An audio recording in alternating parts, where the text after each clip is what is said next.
Hello, star people. Thank you for joining me for another episode of Ascend the Matrix podcast. I'm your host, Chrys King. I'm a shamanic healer, psychic medium, astrologer, ascension guide, and creator of the Medicine Alchemist and Ascended Astrology. I assist awakened souls, lightworkers, and starseeds like yourself heal, connect with spirit and star beings, create 5D businesses, and ascend the false matrix. And this podcast will take you on a multi-dimensional journey through the world of shamanism, ascended astrology, UFOs and starseed contact, conspiracy theories, or should I say truths, and the multi-dimensional nature of reality, with the intention of bridging the gap between 3D and 5D so that we can ascend the matrix together. And I'm so excited to interview one of my favorite matrix disruptors and starseed sisters and fellow spiritual entrepreneur Amy Belair for a conversation that is not only activating but also very raw and real. Amy is a spiritual teacher, psychic channel, and an Akashic Records activator and expert whose work is centered around channeling sacred transmissions coded to activate inner magic, unlock soul memories, assist in soul purpose activation, and the expansion of consciousness. Like myself, she is here to guide and support the next wave of channels, oracles, readers, and healers in awakening and cultivating their gifts and birthing or rebirthing their soul-aligned spiritual businesses. Well, thank you so much, Amy, for joining me for Ascend the Matrix podcast. I've been wanting to get you on the show for a long time. How are you? I am just so excited to be here. So excited to be on your show and to get to have another amazing conversation with you. Yes, we always have amazing conversations, as we have, I think we've always known that there's been this sort of starseed connection and this brother-sister thing, and that maybe we are part of certain galactic races that work together. But I think recently what I have realized is I think that we actually have connections to the same starseed lineages, Andromedan being one of them, and Pleiadian. Those are the two that have come up the most for me, and I do now have direct contact with Andromedan beings and versions of myself. So it just keeps coming full circle, as the spiral usually does. But we've also been talking a lot recently about what's been going on in the collective, and you do a lot of the similar work to me. I call myself a shamanic healer. You're a priestess. I mean, we have different names for it, but we're basically New Earth leaders, starseed activators. You're an Akashic Records master, I'm going to call it. And I know you're probably thinking, don't call me that, but I need you to know that it's something that when I think about the Akashic Records, I immediately think of Amy Belair.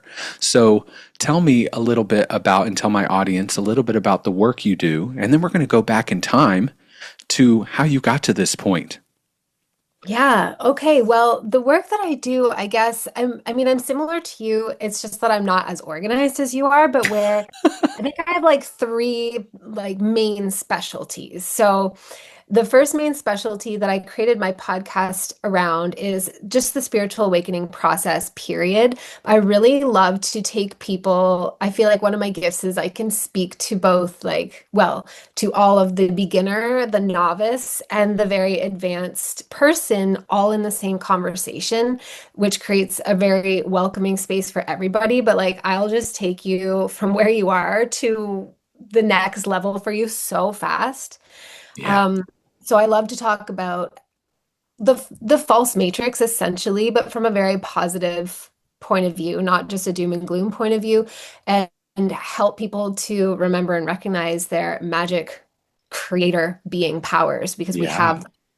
And then the next thing that I do is working within the Akashic Records, and under that umbrella is obviously, like I love to do readings so much, but this year I had to retire from them as like a staple in my business because they just take up so much time. Although Yes.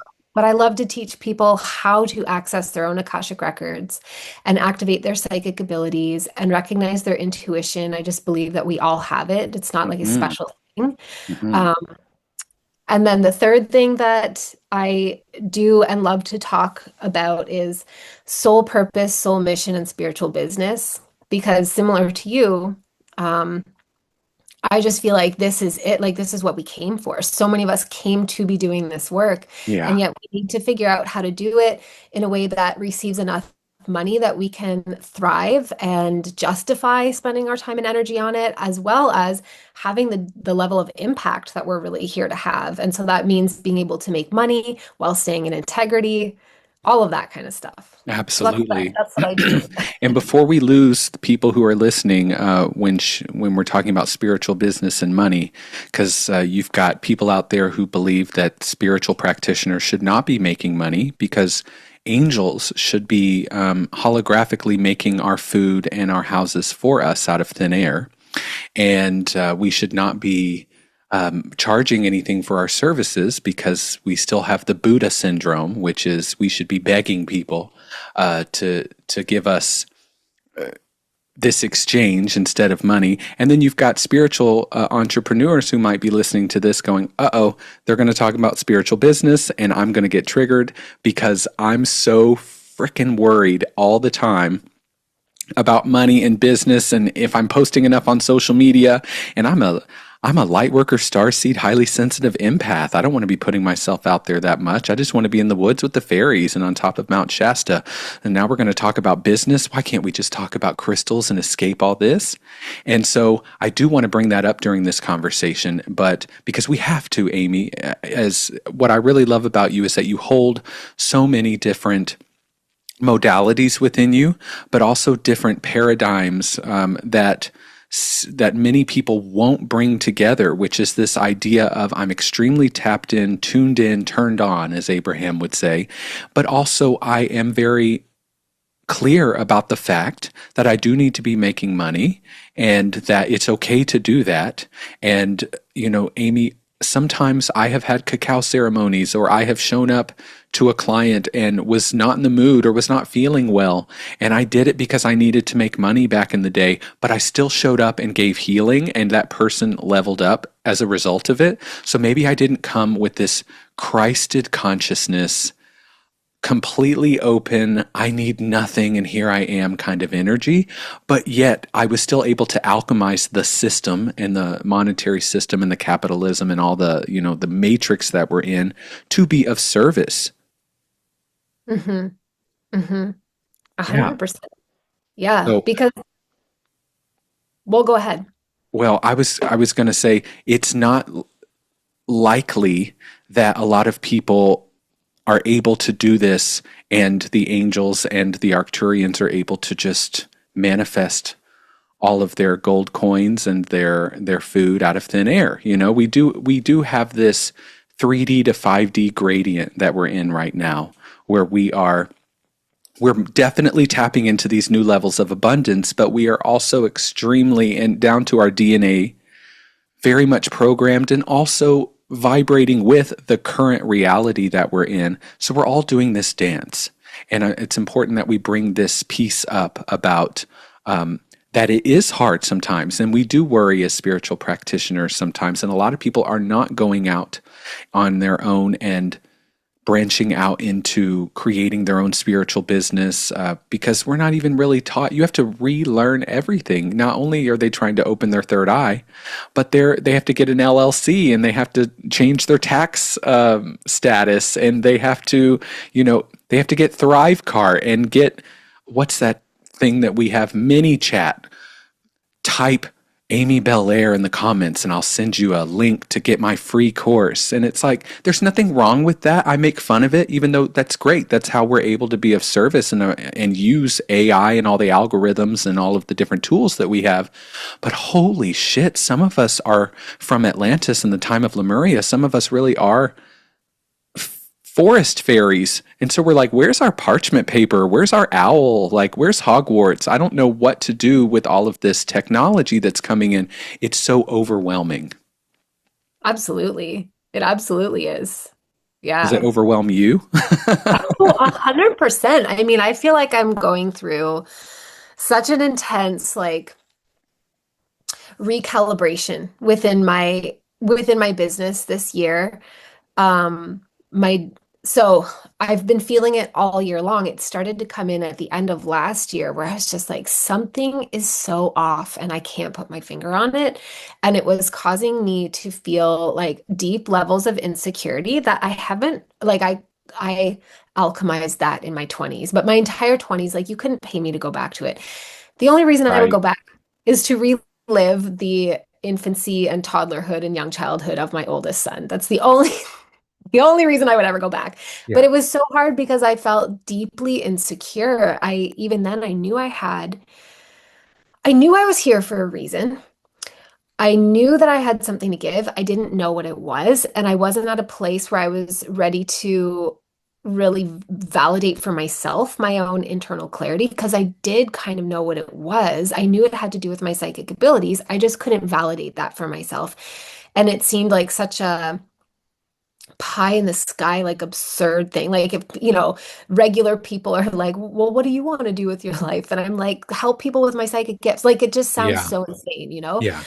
And so I felt deeply insecure all the time. And that kind of got stirred up again at the end of the year last year.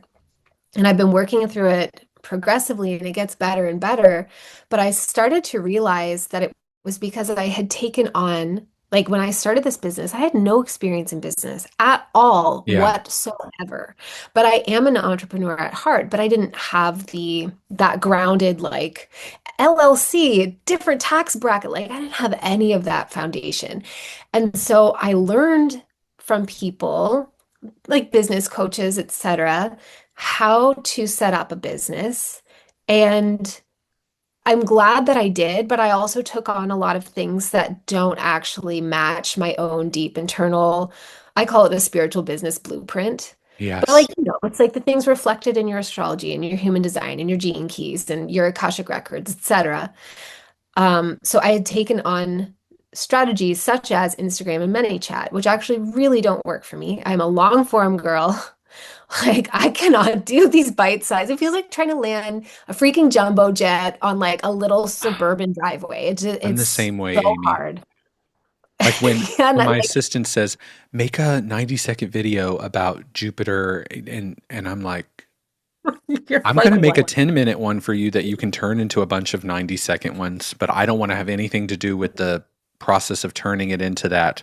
Like the whole social media thing for me is so, I don't know, it just feels so off. Like I have no problem editing a video on my computer, but getting on there and editing videos within Instagram and adding the text and adding the trending audio, it just feels like I am doing a bunch of things just to win a game. It's like going to a casino or something. It's like this casino is designed to take your money. Okay. It is not Yes. designed for you to win. Okay. Or they wouldn't be in business. So it feels like Instagram is designed just to suck the life out of you to compete to get to certain levels on there. But at the same time, most of my clients have come through social media. So it's been this Yeah. dance of, it's like, but if I went away from it, would all of this disappear? And no, it wouldn't disappear, but definitely I wouldn't have the same reach. So it's I think where we're at is just playing the game while knowing it's a game. Yes. Yes. And finding a way to, I mean, like I've taken a prolonged break, which has been wonderful, but it was spurred by the sudden death of my father in July. And Yeah. so, but it's like I almost needed that justification. Like I've been wanting to take this break from Instagram for so long. And for the exact reasons you said, exactly. Like I have an audience there. The ones that are engaged are really engaged. I really love them. I appreciate my relationship with them. Right. Um, like I don't want to just disappear, but then when something like that happens in your life, it's natural to distance yourself from any noise that you don't have to be participating in. So I've been off of Instagram, and that's given me the space to consider like, well, okay, I still don't want to get rid of it, but what do I want to do with it? And the thing I keep coming back to is like, at least for me, again, anybody listening who is thinking of starting a spiritual business who already has one, like I'm not saying that you shouldn't be on Instagram. If it works for you, stay there. Like, do what works for you is the point. But for me, I'm like, what if I just don't use that as a business driver anymore, but just as a like a place that I just show up and show my quirky personality and be fun and Yes. use like I just love podcasting. And what if I love long form? What if I just start blogging and like consider SEO and start utilizing YouTube more and Yes. continue podcasting because those are all natural and fun to me. And then just Instagram's just like a place where people can go kind of see my personality Yeah. and it doesn't have to drive business. Yeah. Yeah. I am on the same page with you. I'm still in my process around that because it seems to work so well for other people, and I'm Yes, thinking, well, that's the thing that kept me there for so long. It seems to work so well for other people, but I think it works well for them because it works well for them because they enjoy it. yeah, yeah. And I really don't I wouldn't have an Instagram if I didn't have a business. I wouldn't have a Mhm. personal one. That's the Yeah. thing that is the issue there. But my businesses have branched out into being more than just about me, so it is a little bit different in the way that I have it set up now. And I do want to share things on Instagram. I do want to teach. I do want it to get out there. And that's why I have an assistant who does all that. Right.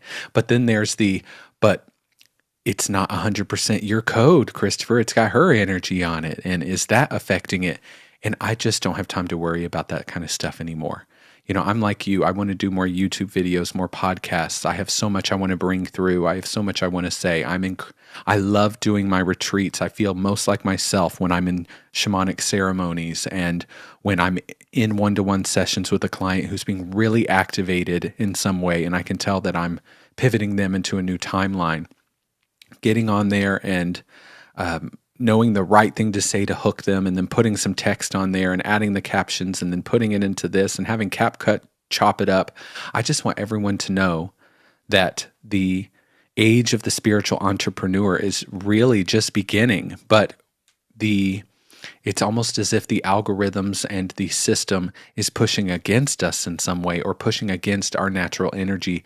And it almost feels like we're moving through a membrane right now, almost like we're giving Mm. birth to a new way in which social media will come out. I almost feel like what I'm getting right now psychically is that there may even be a spiritual social media platform at some point that is a little bit more 5D or where we're headed than just using Instagram and that sort of thing, or TikTok and that sort of thing.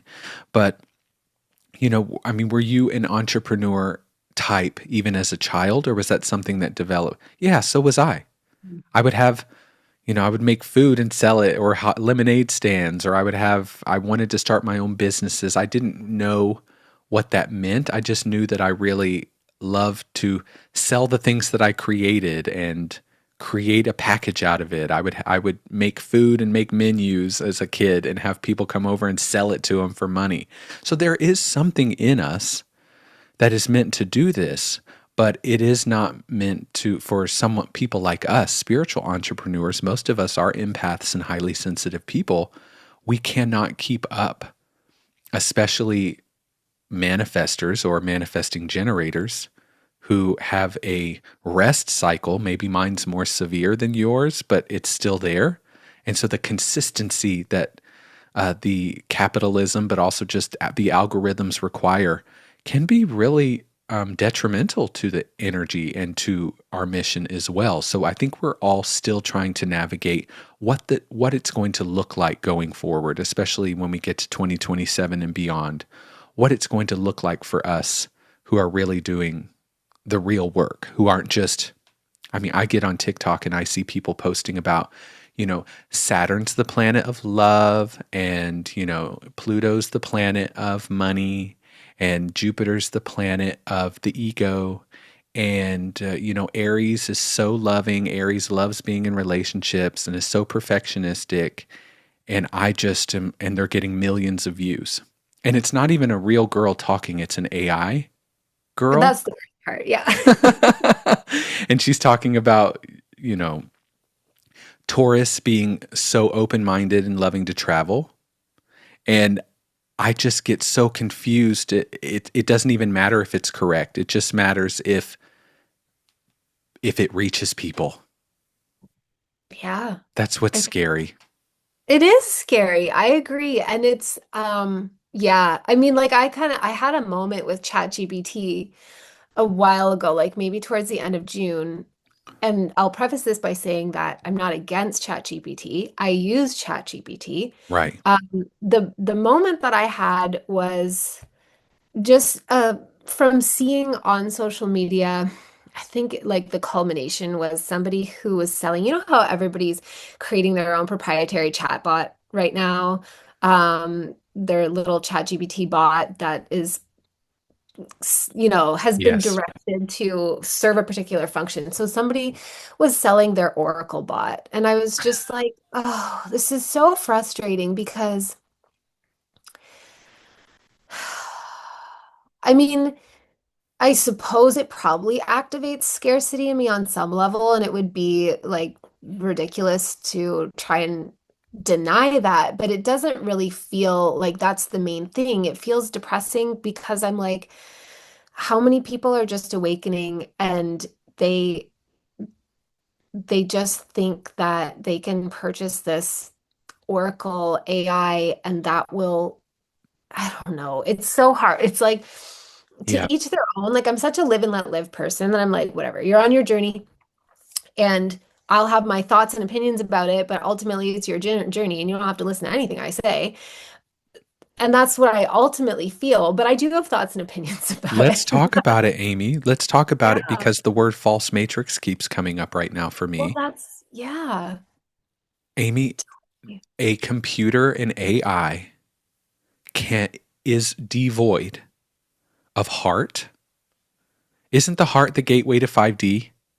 Okay, Yes. let's just be clear. Let's not dog on ChatGPT. It's able to regurgitate information that's already there, but an oracle, a shamanic archetype, a priestess, a medium is able to interface with upper dimensional consciousnesses, and AI cannot do that. Even if we were Star Trek, AI cannot interface with something it has not already been programmed to do or is not already available. The information that we actually can pull through is from other dimensions and other types of energy sources and can be new that hasn't been brought in before. So an AI cannot do those things. Can an AI I had this conversation with Janine recently on the podcast about art, you Love know? to. Me too. And also with Ben, because we were talking about AI music. You know, AI art is getting pretty good. You can't really tell the difference. Maybe there's no soul in it, but art to me is channeled, but it's the result of something that was channeled that can be copied by AI. To assume that you can bring through in the moment organic information, it can never actually happen. However, the mass public might actually believe that it can. Yeah, That's the that's the part problem. that bums me out. Yes, totally. It's a very much a, like I'm absolutely secure in the fact that, for example, like I had a conversation with ChatGPT where I think I was asking it like a personal question. Like I do believe that I have found value in like I guess spitballing with ChatGPT or like Yeah. using it as a soundboard, right? Like just to Yes. sort through my thoughts. I also Absolutely, journal. absolutely. Because it starts to reflect you. It starts Yes. to be like you. So it's Yeah. like you're interfacing with you, but outside of you. And that's really helpful for especially like Leo energies, you know, to be witnessed by yourself. Yes. It totally reminds me of like the self-projected projector kind of vibe. Like sometimes you just need to talk it out. And That's so right. I think that's what I was doing. And then it asked me because it knows me, right? Like I'm always logging into my same account. So it knows me and it said, would you like me to give you an Akashic channeling? And I was like, well, It can you do asks me things that? like that sometimes too. And it told me, no, I can't explicitly read your Akashic records in the same way that you can read them for others, but I can frame it in like, I can reflect back to you the conversation we had in a tone that feels like Akashic. And I was like, well, thank you for Basically, I being can give you a honest. fake reading like Yeah. a psychic with a neon sign in their window.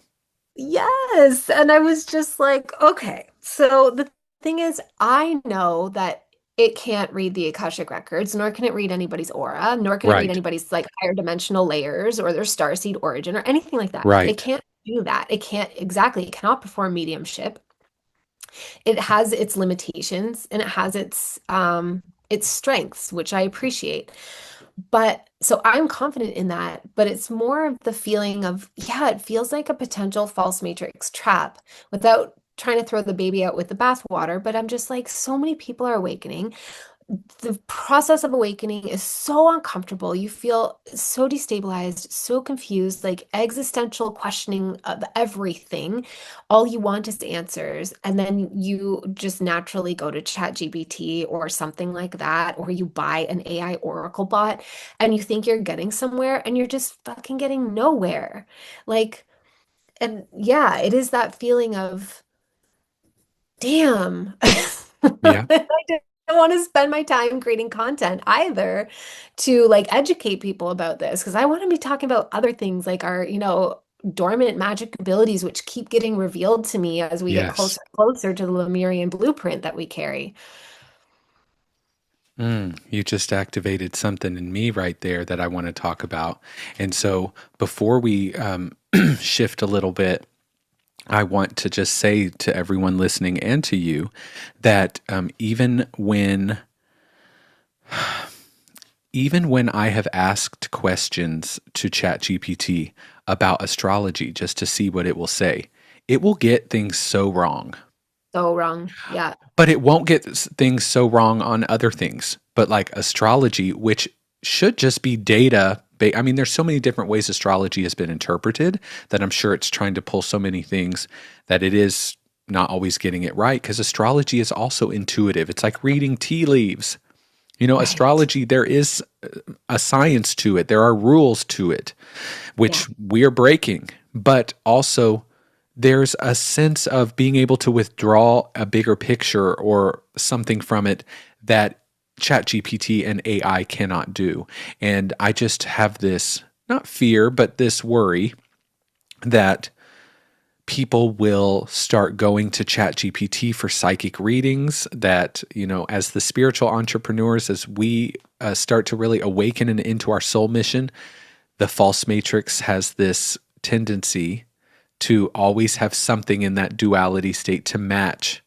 They've awakened this much. Well, we've got a technology that will try to swallow that whole. But I need Yeah. everyone to know if you stay in your heart and we're actually moving into 5D and activate these Lemurian ancient, if you want to look at it that way, but it's really not that ancient. It's still happening. Okay, it's still available now. Blueprints, we won't even have to worry about any of that because 3D, the false matrix, the archons, the artificial intelligence,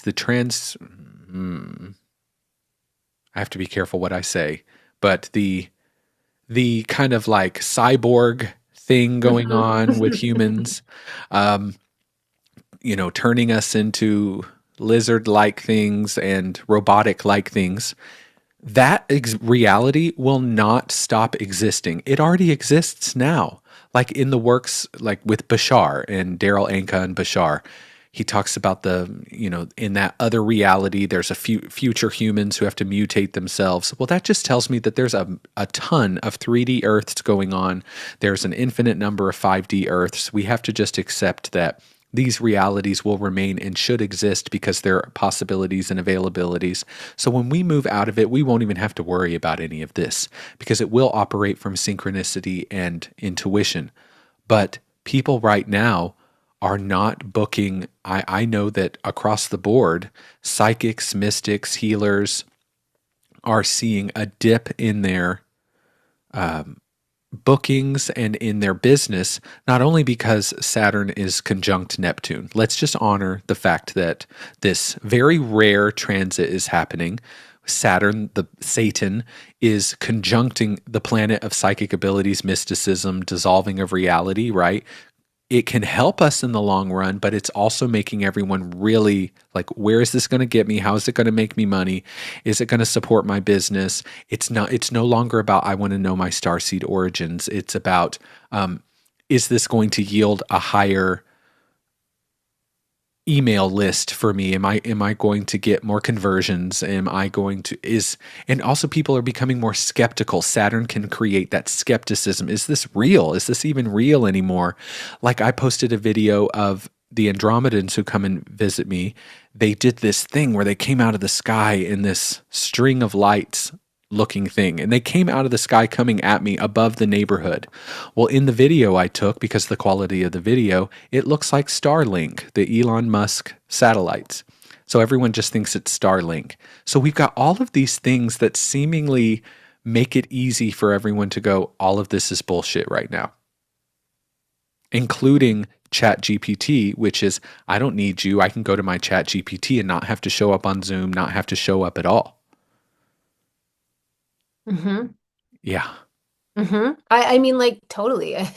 The other thing that was really getting my goat about Instagram in particular before I, left it for a while was that this year, so what happened is everybody got the memo that we're supposed to be selling low ticket entry level offers and that we should run ads to those. So it's just like unending fucking ads on my Instagram feed, which is a reflection of my algorithm. Yes. Okay. So I understand that not everybody's seeing this, but unending Instagram ads for somebody's like $27 thing, $47 thing, whatever.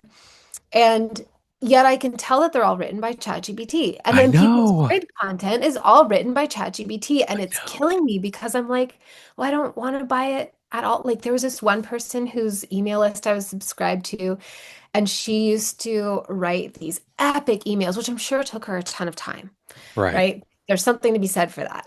Like free content that just constantly drains you. That's not Yes. Yes. sustainable. But she wrote these new moon, full moon newsletters that would, give you like a message, an overall message, and then something for each like rising sign.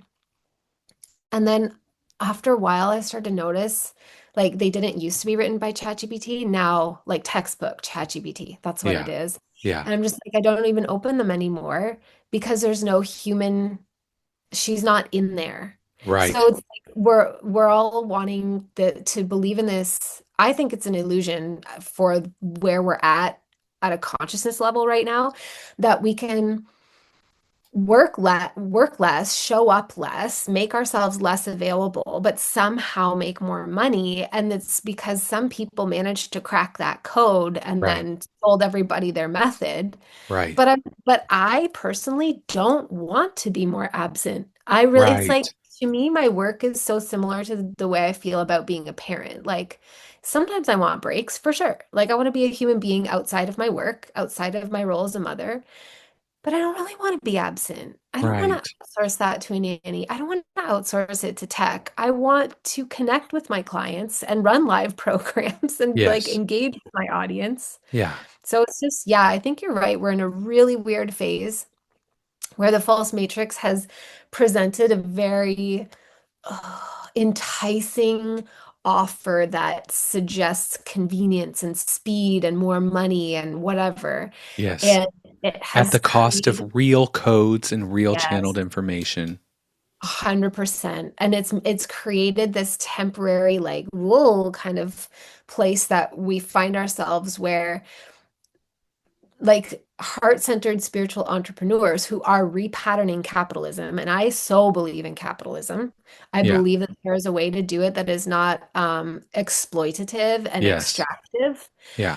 And I think this is just part of it where like toxins are coming to the surface and temptations, we're being faced with them. And we have to Yes. sort through all that on an individual level and figure out like what Well, feels aligned in my heart, in my integrity. Amy, I'm creating courses right now, online courses, virtual courses. And I'm not using I might use ChatGPT to help me organize the outline, For but sure. I'm making I'm filming the videos, editing them, adding all the graphics, doing all the outlines, it's mostly all stuff I already know. It's not like it's giving me things to teach and I'm just teaching about, how to build a computer and I don't know anything about that and I'm just reading off of a script. It takes a long time. It Yeah, takes a long time, it like does. editing 12 hours a day just to get these courses in at a certain time. And it just, it can feel really disparaging to put this much time and effort into something like all of the content that we create. My assistant and myself, we write everything. All of my posts on my community, I write it all. I even put in my community, this post was not written by AI. It's disparaging because so many people even just expect that that's written by AI now. What I think it's doing is creating an illusion. This is what Saturn and Neptune are doing right now, okay? Mm. There's this destroying of illusions, but also bringing these false matrix illusions because Saturn, Satan, is the lord of the false matrix. It's this illusion that is coming to the surface and these delusions that we're starting to see more clearly. And I think as we pass this Saturn-Neptune conjunction membrane and we move into 2027, we will create a different way about going about this because I know many people online can just tell that's ChatGPT. You're writing that with ChatGPT, and a lot of them are getting a lot of success with that. But I just think there is, it feels cheap and it feels like it will run out at some point. Okay, it feels like I something is think going so. to shift from this, and you and I are just not in alignment with this chapter. So Mhm. it's making us pull away from things because the real work we put into things aren't being rewarded or seen when we're not even looking for rewards. We're just trying to get our codes out to people who need them, right? Who need that activation and those blueprints and those codes that we're bringing through. And yes, 100%. That is 100% it. Is just like getting like just sharing these codes because I'm sure you feel the same way. But like when I get a big download, I can tell it's not just for me. I can Yeah, tell. right. Like there are some things I get that are personal for me, but for the most part, I'm a channel for the collective. And like I don't want to hold it in. Like it would be Yeah, so uncomfortable. It's just my job. Like, I don't know. I think of it like being like a big hibiscus flower opening up into yeah, bloom. Like every time a new channeling comes in, it's like a new bloom opening. And it's yeah. just, hello, pollinators, come get it. But we have to support ourselves because that is not like coming back to what you were saying about this, like light workers should be working for free. Well, the practicalities of being a human alive on Earth, and I have two young children and a 20-year-old son, like, I have bills to pay, but regardless of whether somebody has children, we all have bills to pay. We have to feed ourselves. We have like credit cards to keep on top of that, like, in what like insurance, various forms of insurance. There's just so many things that we Yeah, need money for. yeah. And I just know that I unfortunately am not in a situation where I can do this for free because Right. I need to pay those bills. So either I'm doing this and I'm receiving money in exchange for it, or I'm doing something else and not able to share this That's because right. I just would not have the time. That's right. Or the energy. The time or Because the it can be energy. very energetically taxing. I'll have one session with a client and I have to Mhm. ground for hours and I feel dizzy. And it's not that I've done anything wrong. It's that I have brought something in so like after I get home from retreats, it can take me weeks to recover from group I bet. retreats. I I'm a bet. manifester in human Yeah. design, Well, you and you have a know, lot of open and a centers too. lot of undefined centers. Yes. Yeah. But it's Six. totally, I mean, if somebody's listening and you're like, oh, I'm, dreaming of starting a business, I hope this isn't coming across like us trying to talk you out of it. This is just us having an honest conversation Yes, about because it how it wasn't feels always like this currently. for us, Amy. No, A it few wasn't. years ago, we were popping, we were doing well. Not that we're not doing well now. I'm doing more well now than I did then. But back then, there was a lot more eyes on me and a lot more rewards. It felt like from social media. Okay. Yeah, it felt. it felt um easier in certain ways. Yeah, Yes, I would yes. And agree. so I think we're in a chapter and we need to support each other and we need to support the people listening right now who are thinking about going back to a 9 to 5 3D job or who are questioning if what the hell did I do going out here and becoming an astrologer full time or doing this full time. We go through phases, every business goes through phases. But there are new blueprints, or not even new, there are blueprints that are available to us that we need to start tapping into. And you mentioned Lemurian Blueprint. And I want to go into this because I have plasma light beings from Andromeda who have been coming to me since early 2019 is when they first made contact. One of them is a future incarnation or future version. You know, words are not great in the English language for describing what is happening here, okay? But it is, even last night I went out there again and I said, I'm asking for the 100th time because that's how science works. If you are my future self from Andromeda, I need you to flash your light and to tell me yes. And immediately, a huge flash of golden light. And Aurelius, the name I give it, him, they, means the golden one. So he will actually show up and change the color of the light to gold. It's really cute. It's really sweet. And I have now realized because Amy, they will fly over these houses right over here. And outside in my backyard, I have a shamanic medicine wheel. So I would have never known if this medicine wheel was not visible from my upstairs window here in my bedroom. And I asked, why are you all flying just over here? At the end of the night, after they're done doing all the stuff that they do in the sky, they will hang out over on the horizon over there and just appear and disappear over and over and over in the northwest direction. Well, Mount Shasta is northwest of me, and I am moving there next month. And I asked, are you all pointing me in the direction of Mount Shasta? Yes. And so I went to ChatGPT, okay? Because I thought I used it. I do use it for certain things, not to tell me if they're Andromedan or not, but to tell me, like, am I going crazy here? Is there some kind of connection between Andromeda and Mount Shasta or Andromedans and Lemuria? Because I'll get the download and I'll see if it's out there somewhere, if other people are talking about it. And there's a connection between the Andromedans and Lemurians, these beings who existed before Atlantis, this race of intelligent humanoids that were seeded here by Andromedan, Pleiadian, and maybe some others, but those are the two that are most talked about. And I thought, okay, I'm on to something here. Okay, because I'm getting the download. I'll hear Andromeda. I'll hear the Pleiades. I'll hear or have this impulse, but then I'll go there for the details. Let's see if the community is talking about it, right? So there's obviously some kind of connection between Lemuria and Andromeda, but also the Lemurian energy, Amy. All of my retreats up to this point are in Hawaii, Mount Shasta, Sedona, and Joshua Tree, but 3 of those are specifically connected to Lemuria, and they call it the Lemurian Triangle. You know, the Lemurians came to Mount Shasta and Sedona at different times, and they went underground in Mount Shasta to create an underground city called Telos, which does exist in the 5th dimension.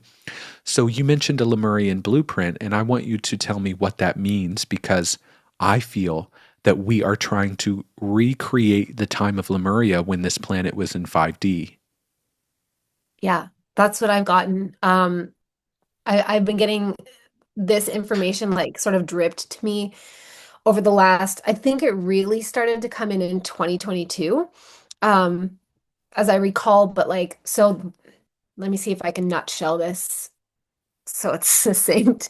Um, So I just started to understand at some point that like I just started to have memories of being here a really long time ago and being like, oh, I was part of everything that is still playing out. And that kind of led me to understand that I and others, we carry the what I call the original divine blueprint. We are trying to recreate Lemuria, but not recreate it in this way like we can never, you know how like when something's in the past, you can't ever truly like recreated, but we're Right. trying to get back to that. I Yes. understand Lemuria to have been the first and the truest, longest lasting golden age. So that is the template we carry within ourselves. My memory is that there there are stargates that we walked through as star beings onto Earth. When I forget that this isn't what people necessarily understand. I don't see Lemuria as a location. I see it as a time period. And it's very connected to water and islands, but it's not limited to water and islands. So, whereas for one person, their connection to Lemuria may be Hawaii, another person, their connection to Lemuria may be, as it is for you, Mount Shasta, another person, their connection may be New Zealand. My connection is Ireland. Yeah. So, my Lemuria that I remember inhabiting was Ireland. I remember walking through as a Pleiadian light being. I remember discovering the Stargate, which hadn't always been there. It just randomly opened, and we had a prophecy, like the Pleiadian people to which I was, belonging. In the Pleiadian realm, we had a prophecy that there was a lost sister, and that was Earth. Mm. And Tara, though, we didn't call it Earth, Tara. and Yes. we didn't call it Gaia. We called her Ooh, I'm getting Tara. chills. And actually, I didn't even know this. I had somebody in my audience write me. He lives in Ireland, and he said, "Did you know about the Hill of Tara in Ireland?" And I had no idea. I had never heard of the Hill of Tara. But I just, like, there was a Stargate, and I remember seeing it and the warbly energy. And myself and like a friend in that world sounds so hilariously human, but it was like we looked like Fae, first of all, like tall, pointed ears, pointed fangy teeth, but plasma light beings, much Yeah. more so than physical beings. Right. But we lived in a semi-physical world. It reminds me a lot of the movie Avatar. Uh-huh. And I think Avatar was like created to trigger some Yes. of us to start remembering. Yeah. I don't remember having a blue body or anything like that, but it was similar. Anyway, we like practiced going through the Stargate, and Earth was still in its total, like I would call it like its primordial embryonic form. Like it was just rock and lava and no greenery. And the pressure, the atmospheric pressure compared to the Pleiadian realm was wild. It felt like being, um, pricked with like gazillion tiny hot pins all over your body. It was very uncomfortable, but so intriguing. Yeah. And we would practice holding each other so that, you wouldn't get sucked in and lost forever. We would go through the Stargate, and it stayed steady and sturdy. And we would just practice going in. And what I came to realize later is that we brought, I call it the original spiral code of crystalline creation. It's this code that I don't really know how else to describe it, but I could see that as we stood on Earth, we like triggered the spiral code for life to begin. And that's also not taking away from the grand creator, like God creator. It's almost Right. like this is part of God's creation. Like how God creates us all, but there's still a sperm and an egg, and Yeah. a man Yeah. provider of sperm and a woman provider of egg. Anyway, so what I remember is that time was very different. So we would check out the Stargate every few days, and huge changes would happen in that time interval on Earth. And all of a sudden there were beings there that we didn't create. There were beings. I just call them the original Earth beings. And we connected with them, and it was a very reciprocal, mutually fascinated relationship. We were so intrigued by each other. And the Earth beings had a particular, unique, specific kind of magic, and we had a unique kind of magic. And yet we could never stay for very long because our plasma bodies would start to deteriorate.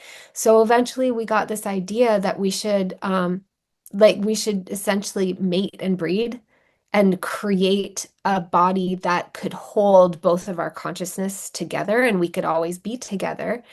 And that ended up becoming Lemuria. And at first, it was just like creating a literal avatar for the star being souls to be able to stay on Earth.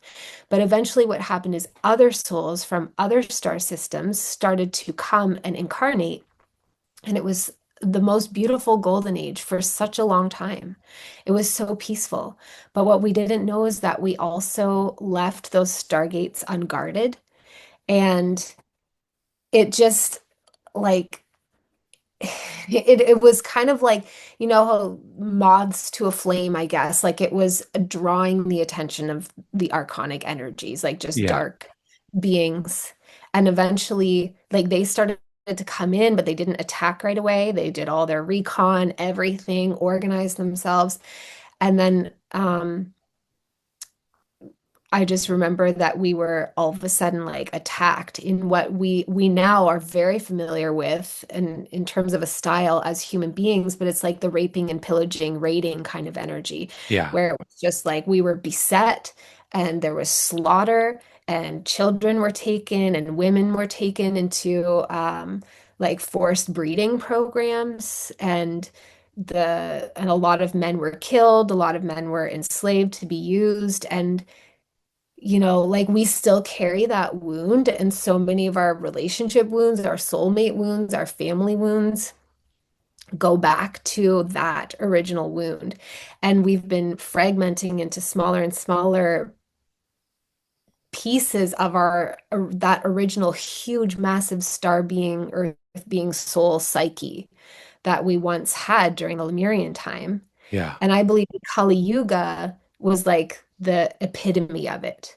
And Right. it's now over. And so as we awaken, it's because we are, going through these soul retrievals, whether intentionally or spontaneously, where pieces of ourselves are coming back together and we are reassembling our soul psyche to become that original being that we once were. And as we do so, I believe that we will recreate Lemuria, but I also think that it's such a process like, it's also an active process that we're participating in and bringing in those codes and remembering them and learning to work with the energies in the way that we're actually capable of. Because right now we operate as though we're so incapable and so small and insignificant, but we're actually extremely powerful. You know, kind of like our Marvel superheroes are like placeholding for us the memory that we can't fully accept about ourselves of how supernaturally you could say powerful we are. But it's Yeah. not supernatural, it's natural. Right. Yeah. Yeah. I think it has something to do with the DNA and the mutation or, the reptilian the reptilian entities, the different factions, Anunnaki, Alpha Draconian, they're master geneticists, and so are other beings, but they definitely like to mess with the gene codes and the DNA. And I think that we do carry a lot of these memories within us, but we've been turned off from it. And Mhm. you what's happening with the sun and the fact that we're moving through this highly charged particle environment of the galaxy, which is activating the sun to release all of this light plasma and this radiation toward us, and the spiking in the Schumann resonance is causing this natural turning on to happen, this activation to happen. And I believe that they knew that that would happen at some point in some way. And I think that everyone has known during all of these times. It matches all of the cycles from the yugas to the ages in astrology. It's all lining up this great year and 26,000 year cycle. It's all adding up to where we are now. And Lemuria, it's not that we're even trying to recreate what we would have called Lemuria at that point. We're trying to reestablish that frequency and that golden age again. And there's that gold. Gold definitely comes up, and you know that my name, my first and my middle name, Chrys Aurelius, means gold and golden one. And I'm currently in Sacramento, which is the home of the gold rush. And the reason I was supposed to come here was to lock in that name change fully, but also to do a lot of grid work on the greed around the gold and what happened to the land here. And that's even in the stories of the Anunnaki and them coming here and mining for gold, which we've talked about recently. Could be that they're mining for auras, because gold, aurum and aura mean gold in Latin. So there are so many distortions to even the stories that we've been giving or given. There's the religions that we're unlocking now. We're unlocking ourselves from these Age of Pisces religious indoctrination. And then when we get into the New Age world, there's even more indoctrination there. There's all of this spiritual indoctrination and these stories of, you all are made of Anunnaki beings, and that all could just be lies and distortions to keep us from remembering who we truly are. Because there was this Lemurian society, and I have like 60 to 70% of my DNA or genetics is Irish. So the idea that Lemuria was more than just one location makes a lot of sense, because it predates Atlantis, and maybe when Atlantis came along, there was this natural pushing away and Lemurians went to one area, but at one time, or what we would call Lemurians, but at one time, the whole planet was in a fifth dimensional consciousness, and it wasn't until the Atlanteans came along, which were they vibrated high, but they like to conquer. There was warfaring. I mean, as far as many of us are concerned, the Atlantis was created by Anunnaki beings. So it's not the same as Lemuria. It wasn't heart-centered. It was much more technological. There was dancing, Olympics. It felt very Renaissance. Like when you read about channel material about Atlantis, it feels like the Renaissance times. There were islands made just for like Olympics or athletic entertainment. They loved clothing, and it felt a lot more how we have been in the past many thousands of years, versus Lemuria, which feels a lot more like the movie Avatar, which Avatar is a little bit more primal than Lemuria was, but they were Yes. so evolved in that way and connected. Their technology was crystalline and consciousness based, which would look to people like us who look at technology as wires and metal and glass as primal or unevolved. And it probably looked that way to the Alpha Draconians or to certain Atlantean factions that were more negative, where they thought, we know that you have the key and that we can't completely take over this planet when you all exist here, when you all are the main race here. So there was a destruction that happened on a mass scale, mass floods, blowing things up, and the remaining factions of the Lemurians went under Mount Shasta, creating an underground city. So it's not even that we're trying to recreate something that was lost. It's still in the earth. It still exists in Tara's code and in Gaia's blueprint, but also under Mount Shasta, there is a city full of millions of, it wasn't at first, back then, it was like 25,000 of them, but now there's millions of Telosian beings who are holding that memory in place for us and calling us back to these different places and these chakra points, like in Ireland or Bali or New Zealand. There's all these places that are holding these different codes, and Lemuria just keeps coming up for me. And Amy, this is what I want to talk about. I don't want to talk about hooks and trending audios. Exactly. That's exactly it.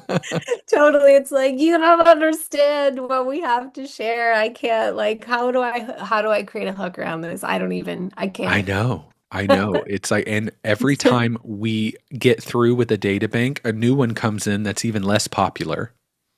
And so the algorithm doesn't like it.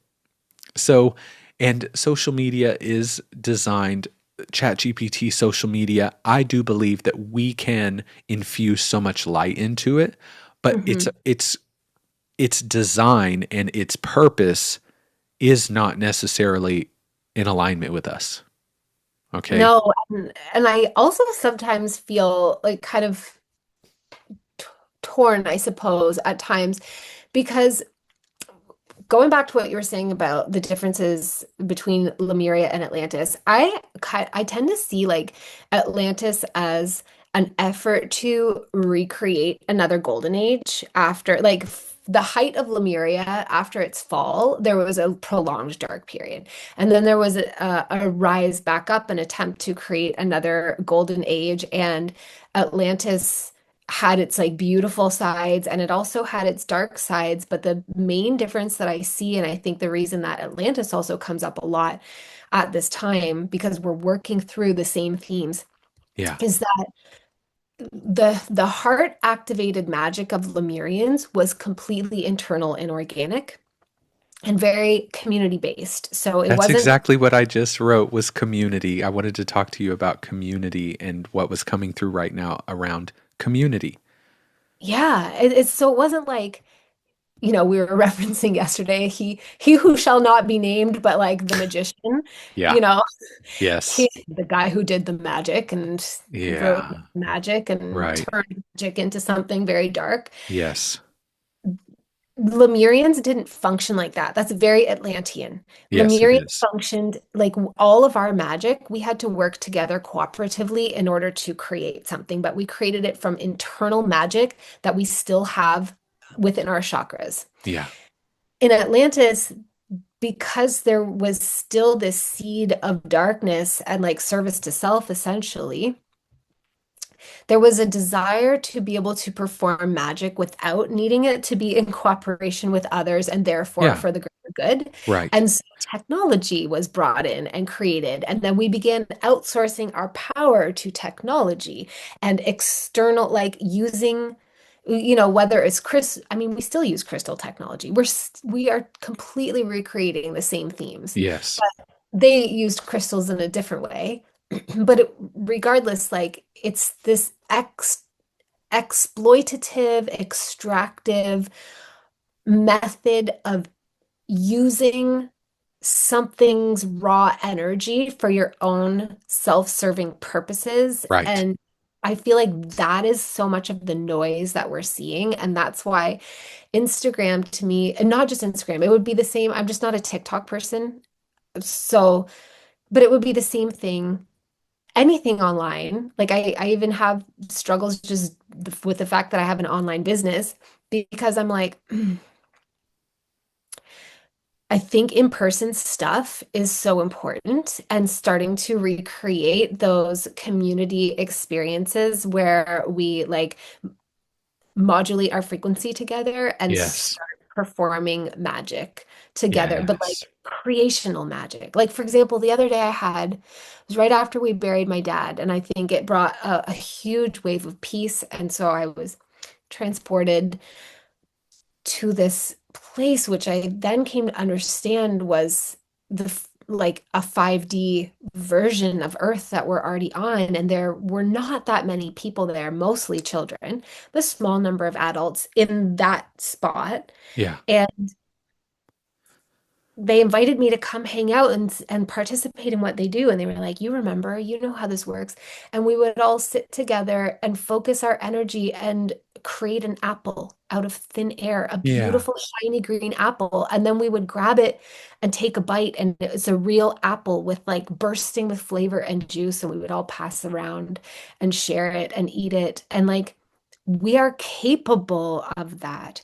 We Yeah. are capable of, I think that's how the pyramids were built. I think that's how Stonehenge was built. Yeah. Like we can turn solid matter into temporarily into a plasma form and reshape it and move it. But Yes. we can't do it alone. We have to do it together. And a Yeah. lot of it is it's through deep energy control and mastery, but a lot of it includes toning.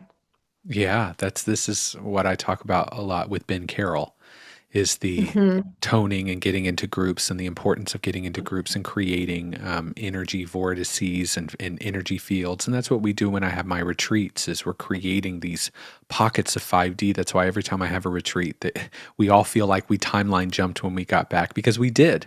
You're working with 100. sacred medicine, sacred community. We're doing it on sacred vortex sites. I mean, it is a master potion for something like that to occur. But it's also pockets of 5D that we're creating of just total heart-centered openness and consciousness and community. And what I feel is that we are giving our power away to AI. We are giving our ability to show up away to technology. We're giving our community. There's nothing true community about showing up on social media. Everyone's staying indoors, staying on their phones. They're not actually connecting in with each other. They're connecting like you and I right now. I'm not hearing your actual voice. I'm not seeing your actual face. I'm seeing a digitalized expression, if we, that's not even the right word, version of that. And so, although our energies are connected because it's allowing us to connect more fully through that, so we can transmute that and alchemize it as alchemists. But it's not the same as being in person and being in each other's energy field and truly gathering in community. And there's nothing wrong with technology, but again, this is even better than this super distorted, distanced thing that's happening on social media. And I think that all of it, we as light workers and starseeds and new earth leaders, the people who are really stepping up to bring through the codes and to make this our business and make this our full-time effort, it's really important that we understand that there are do you ever sometimes feel that the false matrix is artificially intelligent? I mean, that's a dumb question. It is, but what it feels like to me is that there aren't reptilians in the moon making it do all this. It's just naturally doing it as an algorithm to Yes, match how much we're ascending. 100%. I totally I think never thought about it that way, to be honest. yeah, I totally think that that's exactly what's happening. That it's like we live in two algorithms at once, which is so similar to what you were telling me yesterday about ascended astrology. We live in Yeah. two algorithms at once.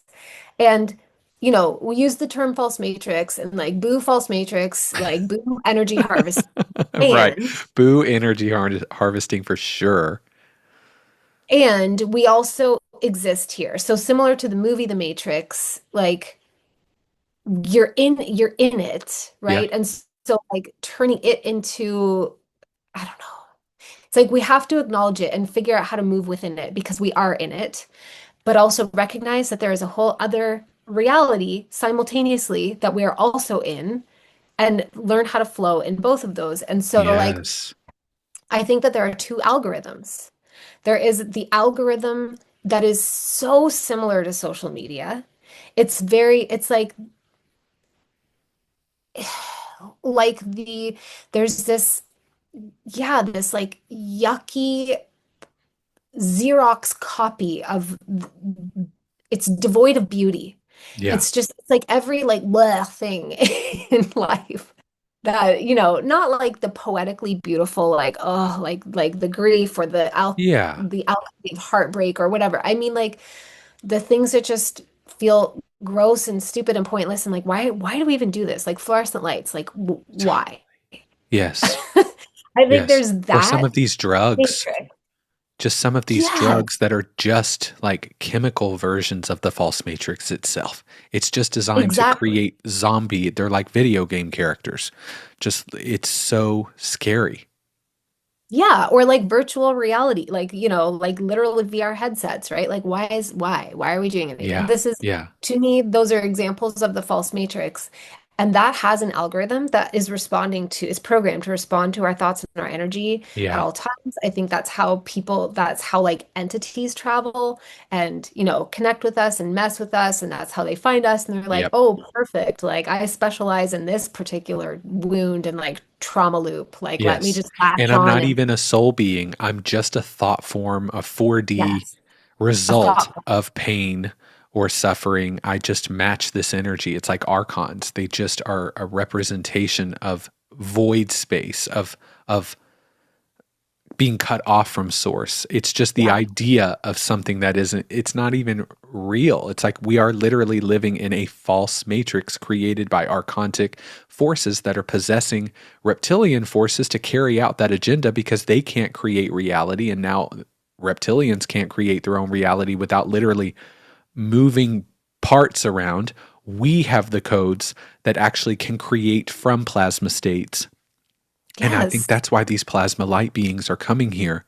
Because when they fly around, these Andromedan plasma light beings, I will get lit up in my third eye and my crown. Sometimes I'll feel really tired after. I think there's some kind of activation. I mean, maybe they're just being cute by flashing their light at me, and answering my questions. But that's not light. What kind of light am I seeing with my eyes right now? And what is that doing when it flashes at me? Right?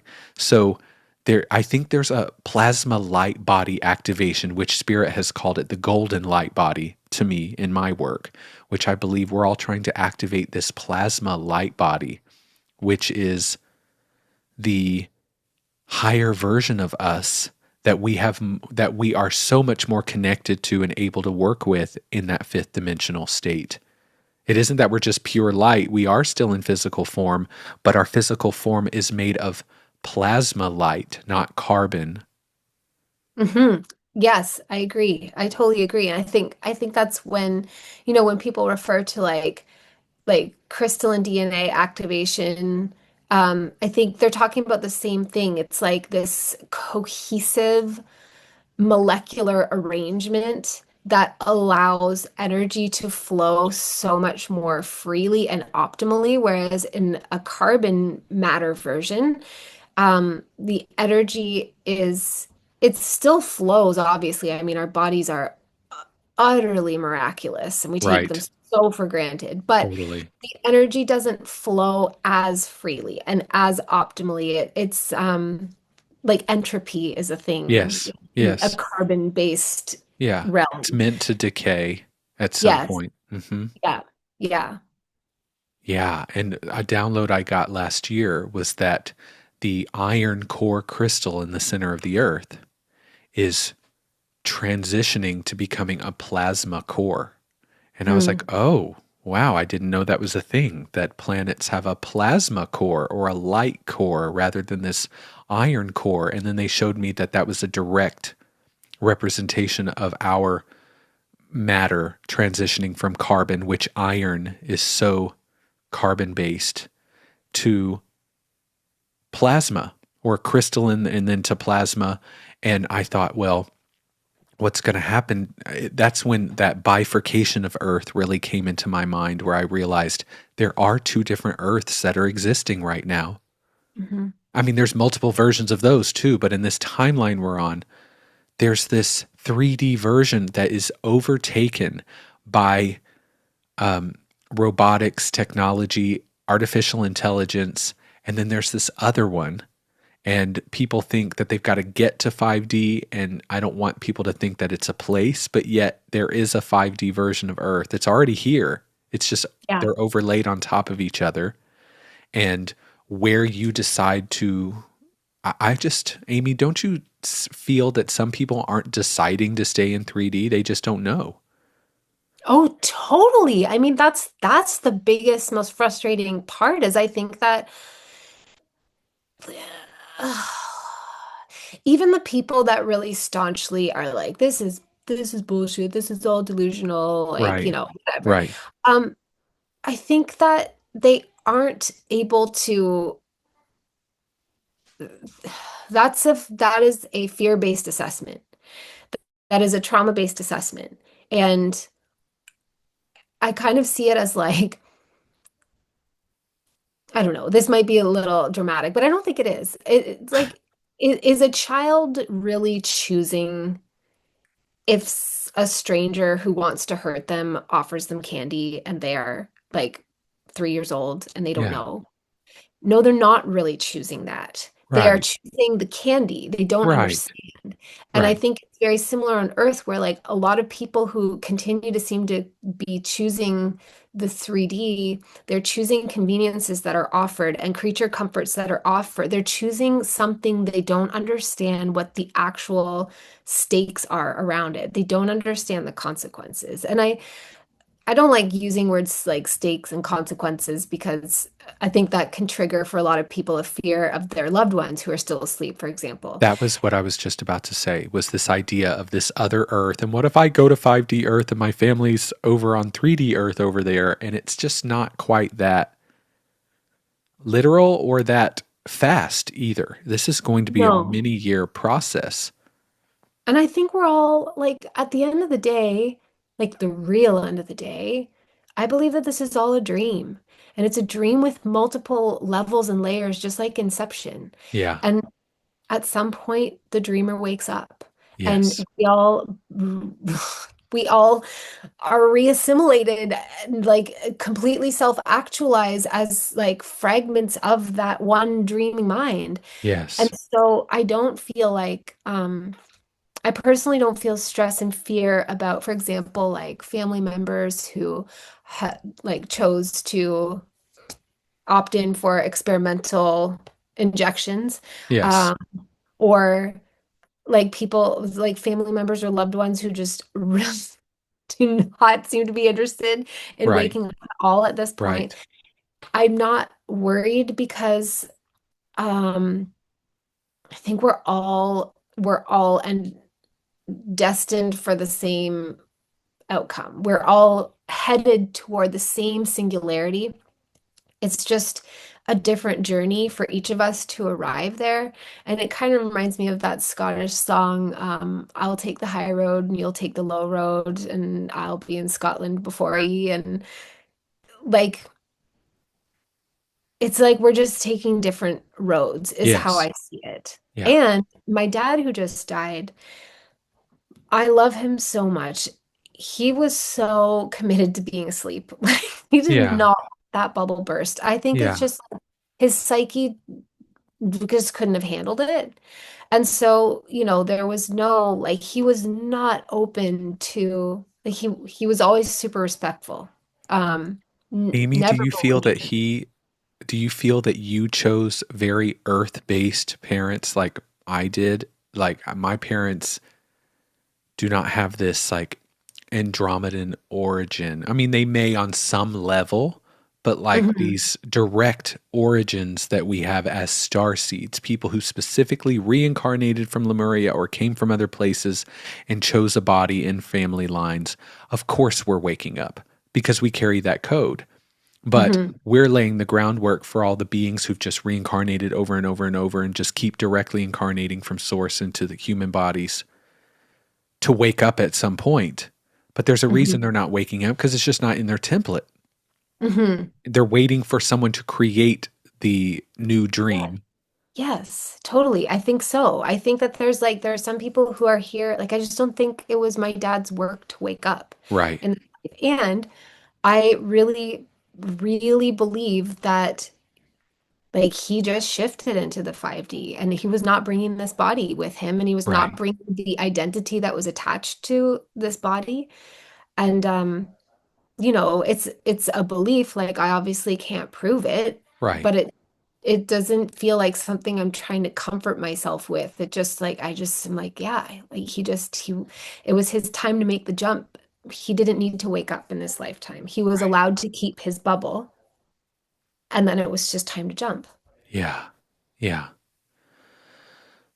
It's just there's so many layers to it, and I'm sure there's all kinds of people out there who believe that we're kind of like doomsday cult people, thinking that there's this ascension and reptilians running the planet and stuff. And we have real experiences with this. It's not like we just listened to somebody's sermon and just took all of this as fact and ran with it. But to the average person, there are people who I've been around people where I've pointed up years ago and gone, "Do you see that orb of light?" Before I even knew anything about them being Andromedans or plasma light beings. And they were like, "I don't see anything." how can you not see what I'm seeing right now? And then I've been around other people who saw it and were like, that's weird, but it just must have been a plane that wasn't blinking. It doesn't matter what it is. They can only see what they're able to see in their visible light spectrum and in their Yeah. frame of consciousness. And so I know it's not our job to go waking people up like a Christians knocking at the door. I give Christians such a hard time, but just people knocking at the door, by my religion. But I think that there are some of us who have contracted to wake up to it at some point, and others who may do it in a future incarnation or never. And they're just experiencing life, and to source, it's all okay. I'm not saying that what's happening in the satanic realm with the ILLUM and that all of that, and what's happening with the TRAFFIC Hmm. stuff is, I don't want to say that that's chosen and we're all, source is just loving it, but it is all just happening. We have to understand that source is so big that even, the archons came from source. People can say they didn't. Where did it come from? Did source buy it from the Dark Things store? Did it, did Right. source go to Nocturne Alley instead of Diagon Alley? And, oops, I got some archons. I didn't mean to put that in the soup. It's all just available to the grand all. Yeah, that's it. It's the oneness that is all. And for whatever reason, uh, parts of that oneness have cut themselves off from the oneness and therefore need to cannibalize off Right. of the parts of the oneness that are connected. And it's Yes. weird, and I don't. Like a And then parasite. They're parasites. yes, yes, it's a parasitic, they're parasiting off our light. And I often think of it like at a certain level, it's all okay, it's all good. At the level where we're experiencing it as a human being and like, being deeply psychologically changed and Yes. sometimes physically changed, all that kind of stuff, like it's not okay. It's And both not. of those exist at the same time. And Right. so like uh it's like just holding these seemingly opposing truths, I suppose, of where like on one hand, of course, if a child is suffering or like if somebody is mistreating a child, like that is not okay. That is Yeah. not okay. And at like a much grander level, everything is okay. And both of those things are true. Right. Yeah, and that's And what we people just, can't handle. That's what yeah, people, their frame of consciousness just can't handle that. It's like going back to, I don't want to relate it just to this, but it's like going back to someone, a cave person, and showing them your phone, or, going back in time to someone who is just not in that frame of consciousness and awareness, and trying to get them to understand where you're coming from, or going back to the South in the 17 1800s in the United States and being like, we're all people. Why are you, treating these people any different? It's just like where they are. And I don't like it, but also that's right. it's not, it's all allowed to happen because it is just beingness and creation. And I just have to say, this is the densest and most dual place in our current universe or galaxy, but I believe in our universe because it's a false matrix. And if this is going on in any other part of the universe, I'm sure the multiverse, yes, but they need us to wake up. The Andromedans, the Antarians, the Pleiadians, the Arcturians, the Lyrans. There are so many, even the certain grays, Zeta Reticulans, and Alpha Draconians who are like, we are done with this. We are so Mhm. over this. I'm sure there are starseeds incarnating into them too. There's something much greater happening than we even realize. And they're all saying, we need you all to wake up because your level of density is holding the entire universal density level in a Mhm. state, and that is directly affecting us. I even saw recently that in Antares, they have apparently a red and a blue sun. I saw it as one sun. I guess my current self couldn't see it as two different things. They were overlapping, but they were really dark. And I have a friend named Alondra who is an Ontarian starseed, and he said, well, what's happening here is draining the light from there. And I was Yeah. like, oh, they're It not does. even coming just to protect us humans. They're coming to say, y'all are burning our lights out, being so It's all dense. connected. It's Yeah, if you have a malignant tumor in one part of your body, it is affecting every single part of your body and your whole totally. aura. Totally. And I think that's what like the archonic beings, energies, consciousness are. It's like a malignant tumor. It's like drawing like to this endless like impossible to satiate, impossible to fill, like, need to like siphon off the light.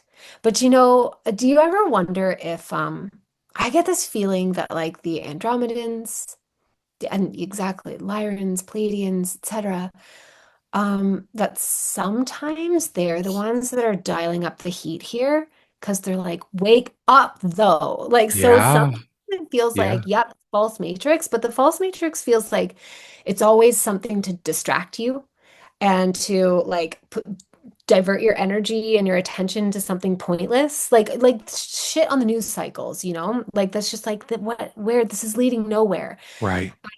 And it feels like the false matrix is always to keep you more asleep. But sometimes the stuff that's happening in the world, I'm like, that doesn't feel like the false matrix. That feels like somebody outside of here is turning up the heat because they're like, wake up now. Yeah. Yeah. I think that I definitely I feel a lot of emotions right now. Just this feeling of it is all going to be okay, that there is this grand plan, and 13,000 years of a false matrix is not a long time to source, and definitely not a long time to an Andromedan, and because they don't even operate in time that way. And so a lot of people might be thinking, why aren't you coming and saving us? Why aren't you all coming and just killing these Alpha Draconian reptilians? And it's like, no, is there an opportunity to blast them with love? Is there an opportunity to bring them into 5D as well? Is there an opportunity where they can also choose something different? It's all so many different points of free will operating in this dance. And I do believe some of us came into this realm because there is a trap, and it's just going to continue. And there is an opportunity to create something new. And I'll leave you with this, Amy, something that when I was a kid, and we talked about this a little bit yesterday when we had a talk about how death has been a great awakener point for us, but for me as well. When I was 11, I had my first death, and as I stood in front of the coffin, I sort of had this out of body experience where nothing felt real. And from that point forward, I believed so wholeheartedly that none of this was real, that I was God, and that I was having a dream, and that everything I was experiencing here was to teach me something, and that when I died at some point, I would wake up as God and know how to create reality based off the dark things or the bad things, because I just didn't understand. It caused that in my 11-year-old head to see that death as something not surreal, but also just it shouldn't have happened. She was 36 years old. But until I was 17 years old, I believed that. There was a girl who fell off of her bike, I'll never forget, in our neighborhood. She was bleeding, and I just stood there looking at it. I was like 13, and my mom was like, go help her. And she asked me later, why didn't you go help her? Because usually blood and that sort of thing bothered me my whole life. And I said, it wasn't real. It's not real. And she's like, what do you mean it's not real? And I said, all of this is a dream. None of you are real. And it really bothered me, Amy, as a kid. It didn't feel joyous. It felt like none of Mhm. this was purposeful. It just felt Mhm. like I was trapped in this dream, and I had to go through it so that when I actually woke up as God, I could create reality based off of these experiences. So it was all just devoid. And I let that go. And I remember being 17 and thinking, wow, I don't think like that anymore. And I'm so glad I don't, because I find more joy in the fact that there's meaning here and that all this is real. But then when I woke up and had my Kundalini awakening, I was like, I was right.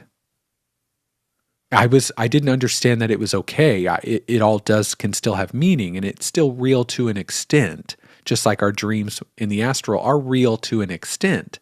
It is happening. We're seeing it. We're creating it. But I didn't realize that I was actually having a memory of coming here and being a God source creator trapped inside of a false matrix and that I was right. And that if I did not have that experience as a kid, I wouldn't know when I got older that it was always there, waiting for me to remember. Mm-hmm. Mm-hmm.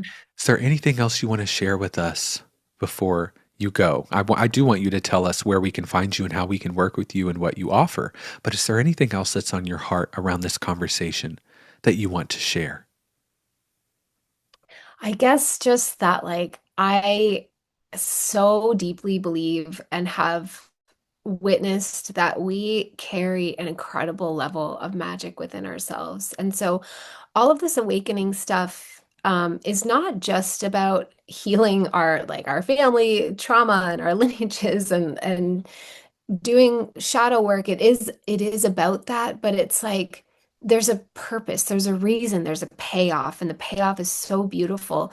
And as we clear these densities out of ourselves, even while we find ourselves here within a false matrix, we can clear these densities. The false matrix affects us less and less, and we also regain access to the abilities that we have always had, we've just forgotten. And I see and believe that we are able to create and template a truly like there's just no words for it. Like a beautiful reality doesn't even begin to come close to describe what is like it's right there for us. It's like that apple that I saw that we all project together and create an apple because we know the blueprint of an apple. It's so easy. It was so easy. And then you just reach out and pluck it. And right now we are remembering the blueprint of the reality. And as more and more of us awaken, we will be able to come together and like turn that blueprint into the apple, into the Yeah. reality that is like engage with it through all of your senses. It's real, it's here. It's ours for the taking and the enjoyment and the creating. Yeah, That's what it is. yeah, absolutely. And isn't it so sovereign to be able to create your own apple and eat it rather than siphoning off the planet? This is a whole other conversation, but it's like all this eating and taking from the earth, even building houses and eating food constantly. She gives freely, but it all still feels so dense that we even need to do all that. You know, Mhm. there are people who look into the sun every day and don't eat, and I'm like breatharians and solarians. And I just think, wouldn't that just be so much easier than this whole digestive process? And I think that's where we're all headed. So, and if you want to enjoy an apple, you can, but you don't need it. And the Lemurians are that way. They Mhm. don't eat because they have to, they eat because they enjoy it. That's Yeah. where I think when you talk about the Lemurian energy, we're just coming back to the memory of how it can be and how it should be on this planet and during that golden age. And I do know we are moving back in that direction, or we would not be doing what we're doing and going through everything we're going through and being called by plasma light beings to Mount Shasta. We're just on this like trail of breadcrumbs to where we need to go. And all of us just need to keep following it. And it does start sometimes by making this your full-time job, or at least, putting more of your energy into your soul work. So Amy and I are both here to help all of you in that in some way, whether it's business coaching or Akashic Records readings or courses or touching us in our communities. Amy, how can we find you and work with you? Oh, thank you so much. Well, on Instagram, I After we am shit at talked it. cosmic. Yeah, I'm at cosmic.oracle, which is helpful because I do have the little link in my bio that, directs you to my website and all my things. But my website is amybelair.com. My main podcast is the Third Eye Awakening podcast, where I have several episodes featuring Chrys. And then I also have a secondary podcast called The Living Oracle, which is an energy report style podcast. And yeah, those are probably the most active places that I am right now. If you enjoy free communities, I have a free Facebook group called Soul Soul Space, which is, Space. yeah, it's like just a nice, inviting, laid back place to just share and ask your questions about spiritual awakening. It's full of very beautiful, high vibrational people who I never really have to moderate because they're so cool. Yeah. Um, and then in terms of offerings, right now I am getting ready to run my 4-month Akashic Records immersion. It's called Akashic Soul Code Activation. So this is an opportunity to really explore your soul, like your past lives, your karma, your soul contracts and your soulmate relationships, soul purpose and soul mission, starseed origins, and your soul gifts, and then use all of that to calibrate to your highest timeline. And I'm really good at teaching people how to access the Akashic records and use Yes, their you are. abilities to read them and decode and decipher the information they get. So it's a live program. You get a lot of support baked into it. And then the other live program that I have right now is called Spiritual Business Blueprint Lab. And it's kind of what we were talking about at the beginning of the episode, where I just don't believe that we have to do things that do not align with us. Like we can create a business and find the prosperity that is already encoded within us, do the work that we're here to do, and do it our own way. I mean, all the people who have created the most wild, insane success, including money, it's because they just did it their own way. Yeah. And the irony is then they teach you their method as though it's going to work for you too. But no, the method is to figure out your own way and do it your own way and feel good every day as you do it. Feel good about the money you receive and feel good about what you're offering to the world. So that is a 6-month group immersion. Beautiful. Well, I will have all of those links in the description below the video here on Spotify, Apple, YouTube. So everyone go check out Amy. Make sure that you connect with her, follow her on Instagram, not TikTok, but definitely Instagram. And thank you all so much for joining us today, for witnessing two psychic starseed spiritual entrepreneurs who are living life, going through grief, being human, but also bringing through these huge data banks and these memories and these activation codes into the collective. Amy, I just want you to know I see you. You're following your soul mission. I know it's not easy sometimes, and I know that firsthand. And that's why we're all in this together. And that's what Ascend the Matrix is all about, because we are ascending the matrix. We're not transcending it and going back to spirit. We're taking it to another level. We're ascending this matrix and recreating a more divine matrix together. And so I see you, and I thank you for all of you for listening and holding space for us and witnessing our process, because this was a very real conversation that we had together. And so it was very refreshing. Thank you so much. And I'll see you all next time here on Ascend the Matrix podcast.